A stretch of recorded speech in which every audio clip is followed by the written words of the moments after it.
So Jordan, you've played before, you started before, but did Thursday feel different for you just because of the magnitude and you're just in the middle of everything? Um, in a way, yeah. That's probably one of the biggest games and one of the most craziest atmospheres I've ever been in. And like it was one of those things where it's just like wow. But at the same time, you had to level your head, just go out and just do what you got to do. You know what got you here. How'd you play? Evaluate what you did? I played pretty good. Pad level got up a few times, but I feel like as far as um, getting vertical and causing some penetration, I think I did that pretty good.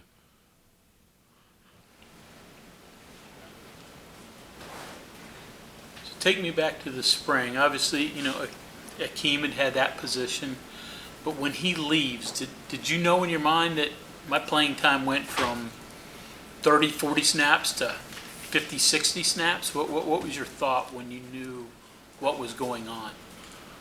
Well, Keem left for you know made best decision for him, but at that time I felt like okay, now I have to really step it up and really just train even harder so I'll be able to last those 50, 60 plays a game.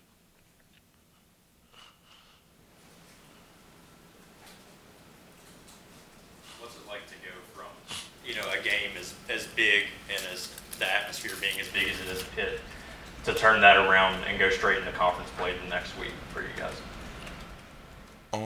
It's not, it's a big step, but at the same time, obviously, that game didn't go the way we wanted.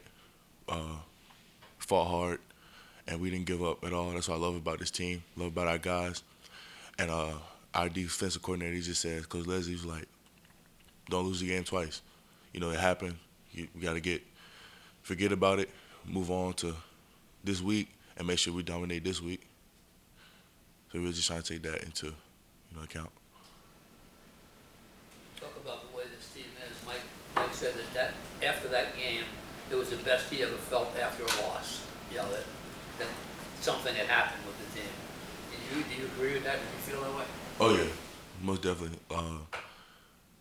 It was just it's something different about this group, and like I'll always say that like this group's special, cause like it's just no matter what we didn't lay down, we didn't give up, we fought till the zeros hit the clock, and I know for sure like if we do what we did last week and we continue to prepare and continue to get better every week, we'll be just fine. Jordan, what defensively, what do you guys have to do better? Just more of some alignment stuff like that.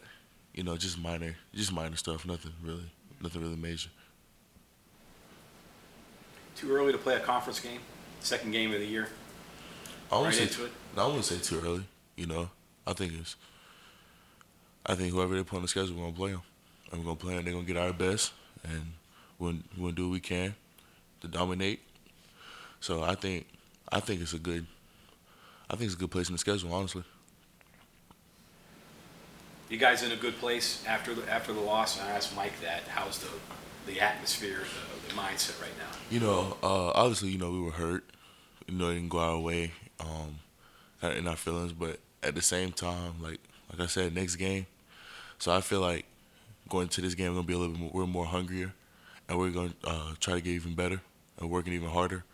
So I think that loss, you know, it was tough, but at the same time, we move on, correct our mistakes. Like I said, we'll be just fine. You always been a nose guard? Oh yes, sir. Even how far back? I mean, Pop Warner, middle school. Nah. Probably around about that. Pop Warner, Baltimore, three tech, and I played offense too, tight end, and I played tight end a little bit in high school. I really played everywhere in the D line. So You like nose? I mean, you usually. I mean, that's a position you're just getting double teamed almost constantly. Wouldn't it be nice to be on the edge a little bit? But um, the edge is okay. I like nose though. It's always action in the middle. It's kind of like pressure on you. Can't really mess up. You mess up, everybody's gonna see it. So I mean, I kind of like that. The lot of the practices were thud, but describe what it's like to tackle C.J. Donaldson. Dude's a train. You know, he's a hard guy to tackle. You know, and CJ's special. Like no doubt, CJ's a special player, and I think he knows that. You know, he's a young player, but you know but the glimpses of talent and work ethic that you see there, like he's special. He's a pretty hard guy to tackle. Did you have a feeling it was going to happen for him, the Pitt game, or did he surprise you a little bit? I had a feeling he was gonna break out. I didn't know when, but I knew it was coming.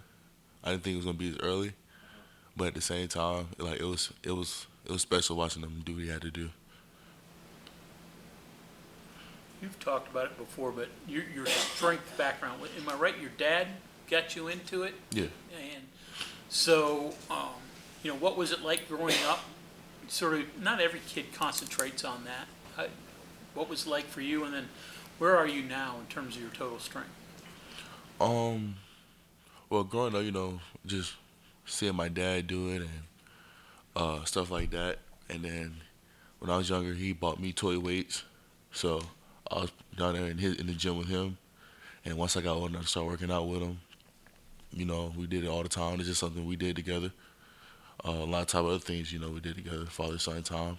But that was just going to the gym and working out was one of those things. And, like, I feel like now I'm benefiting a lot from it. You stronger than him now? No.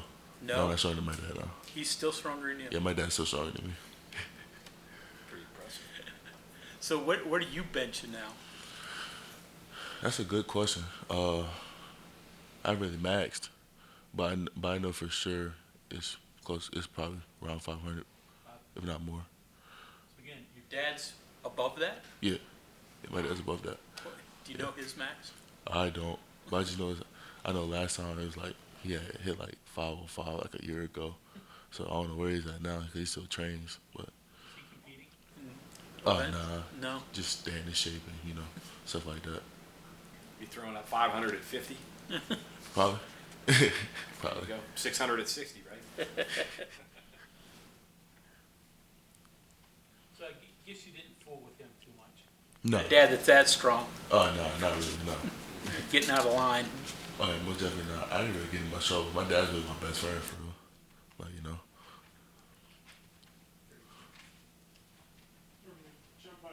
Between three-man and four-man front against Pitt's fronts, to give the defensive line even a little more confidence, knowing you've got that four-man line in your pocket, you can, go to some different alignments to kind of match up with what the offense is doing.